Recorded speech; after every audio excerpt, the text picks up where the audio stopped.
Каналыма хош келдіңіз, құрметті тыңдарманым. Бүгін мен сізге Аида Қожмамбетованың «Көршілер» атты әңгімесін оқып беретін боламын. Есік тарс етіп жабылды. Әлібек ашуланып кетті-ау.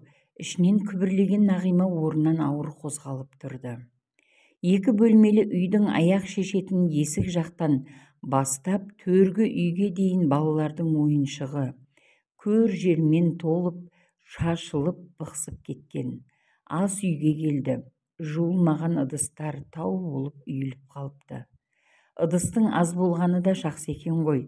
Кім білген, қу дүниені жинай беріппін әйтеуір деп, өзіне кейи қараған Нағима ыдыс жуайын деп суда ағызғаны сол еді, қол ұстайтын шүмегі ытқып, босап шықты.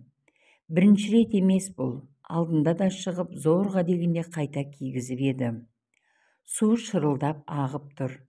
Нағима болса ыдыс жуудың орнына шүмекпен алысып кетті. Орнына келген шүмекті бұрап, суды сөндіріп, жатын бөлмеге өтті.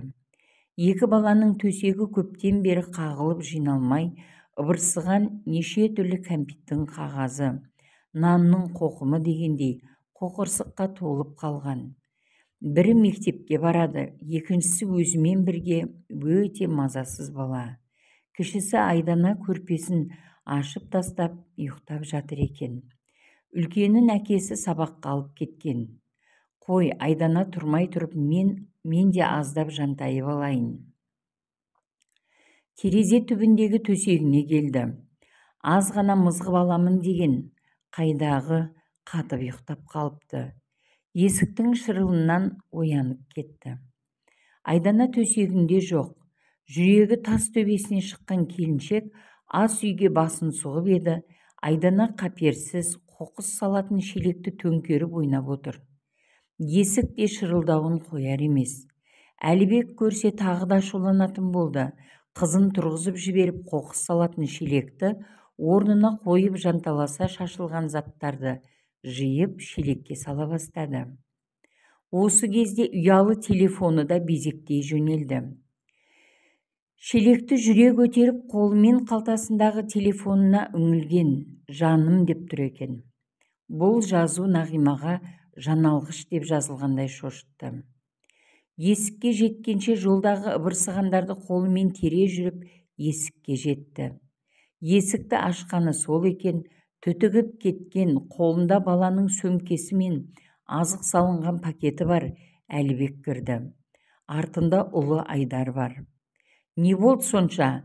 Қанша болып тұрғанымызға есікті неге тез ашпайсың? Үй жинап жатқам, деп танауының астынан міңгірлеген Нағима Әлібекке қоқысты төгесің бе дегендей көзімен қоқыс салынған пакетті көрсетті. Үнсіз қалған Әлібек қолындағыларды келіншегіне беріп, пакетті алып қайта шығып кетті. Әлібек шыға сала жанталасып ас үйге жүгірді. Суды ағызып, ыдыстарды шала-шұрпы жууға кірісті. Айдарға төсегін жинауды, Айданаға ойыншықтарын жинауды міндеттеп, газға шай қойды. Тездетіп жұмыртқа қуырмақшы еді, алдыңғы күні балық қуырған таба әлі сол күйі тұр. Жарайды, жайдақ шай ішсек те болар. Нағима дастарханды жая бастады. Әлібек кіргенде шай дайын болып қалған. Шайын бір ұрттап құсып жібере жаздаған Әлібек түнере әйеліне қарады. Ыдысты дұрыс шаймағанбысың тағы? Таза жуайын деп көбірек сабын су қосып едім. Орнынан ұшып тұрған Нағима Әлібектің кесесін алып шайды төкті де, мұқият жуып қайталап шай құйып берді. Ауыр күрсінген Әлібек артық сөзге барған жоқ. Нағиманың артық мінезі жоқ. Байсалды, сабырлы. Қыз кезінде бәрі жақсы, жаман қатын қайдан шығады демекші. Әлібек пен Нағима қол ұстасып қатар жүргенде бұларға сүйсінбейтін жан жоқ болатын. Нағиманың артық қылығында көрген емес. Үсті басы тап-таза болып жүретін. Үйленгеннен кейін байқала бастады ғой бар өнері. Нағима жұмыс істеп жүргенде үй жинайтын қыздар жалдап тұратын. Қазір бір Әлібектің табысы неге жетсін? Шайдан кейін Әлібек балаларды алып ойнатып кетті. Ас үйде қалған Нағима тамақтың қамына кіріскен. Тамақ дайын болды. Ас үйден көңілдене айқайлаған Нағиманың ыдыстарды алып көжені құя бастады. Екі баласын алып келіп орнына отырған Әлібек иісі мұрын жарған көжені қасықпен ұрттай бере, ұзын қара шашты көріп құсып жібере жаздады. Қасығын сілкіп лақтырып жіберді. Тамаққа кірпияз Әлібек бұл жолы сабыр сақтай алмай табақты Нағимаға қарай атып ұрған. Ішіндегі тамағы ақтарылып түскен табақ орта жолда Айдананың қолын жауып барып тоқтады. Шыр ете түскен Айданаға қосылып шыққан ашулы Әлібектің дауысы сыртқы қылтимадан шығып тұрды. Бұл кезде көршісінің де үйінен шаң-шұң дыбыстар шығып жатқан. Ылғи осылай істейсің. Жоқ, ең болмаса телефон соқсаң болады ғой. СМС жаздым ғой. Кім біледі ол СМСті кім жазғанын? Мүмкін бір қатын мені мазақтап әдейі жазған болар. Қолын бір сілтеген Самат есіктен шыға жөнелді. Самат пен Айгүл де жас отбасылар. Айгүл обал не керек пысық келіншек. 3 баласы бар екеніне қарамай, үйін жинап үлгереді. Күйеуінің жұмыс кестесіне қарап отырып, өзі де қосымша жұмыс істейді. Базарға да өзі барады. 2 баласын мектепке бірін апарып, бірін әкеледі. Үйі мұнтаздай таза, қашан көрсең де айнадай жарқырап тұрады.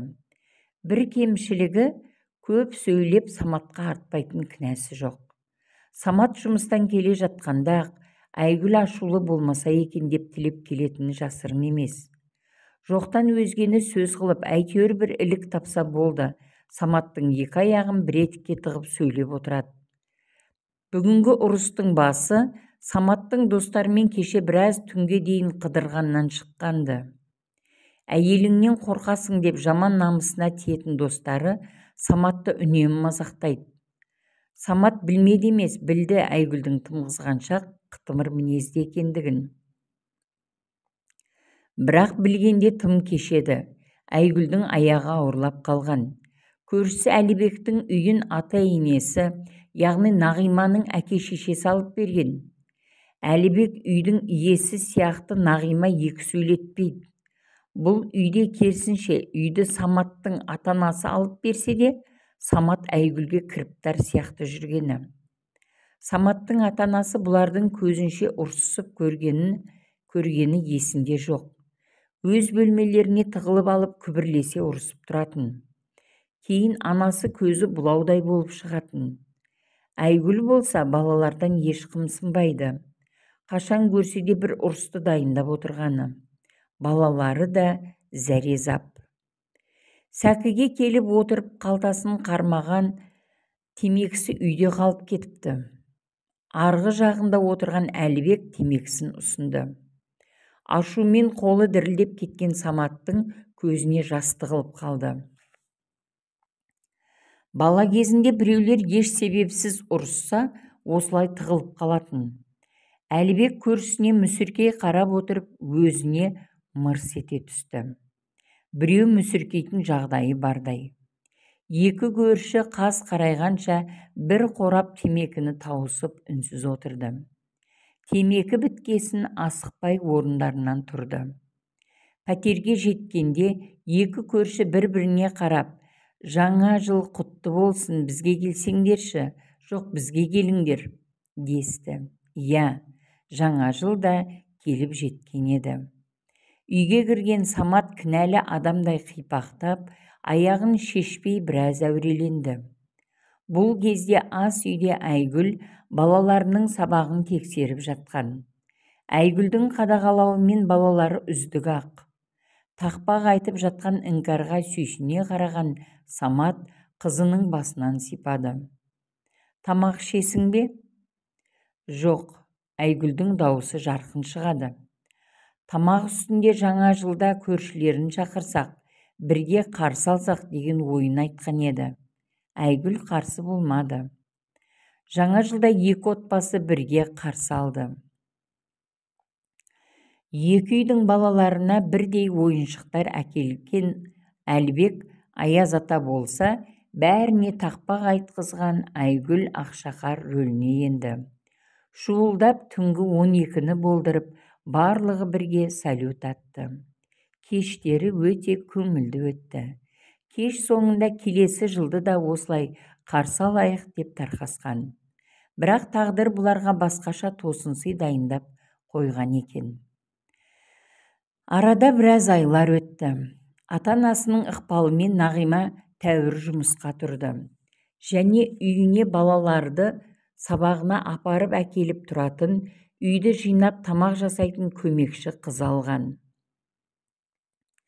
Ал Айгүл күйеуіне үлкен сомада несие алғызып, саудамен айналысып көрмек болды. Уақыт жылжып жатты. Әлібек үйінде жүрген әйелінен де көп көретін ақ жарқында пысық қыз Жанияға бауыр басып кеткен. Үйі тап-таза, балаларының реңі кірген. Жанияға сеніп Нағима қорықпай іс-сапарға да шығып кететін. Осылай жүргенде Әлібек пен Жанияның арасында нәзік сезім орнай бастады. Соңы махаббатқа ұласып, Жания үйден кетуге мәжбүр болды. Өзімен бірге Әлібекті де ала кеткен.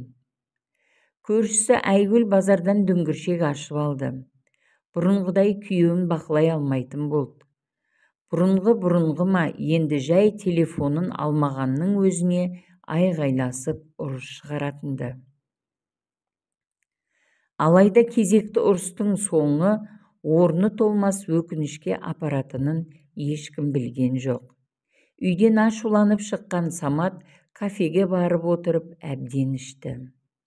Мас күйінде көлікке отырып, жолда бір адамды қағып кеткен болатын. Ақыр соңы темір тордың арғы жағына тоғытылумен 10 жылға бас бостандығын шектеумен аяқталды. Өтемақы ретінде дүңгіршекті сатты. Міне, 2018-де келіп жетті. Бірақ екі көрші тым-тырыс. Бір жыл бұрынғы бақытты кездер тек арман болып қалған.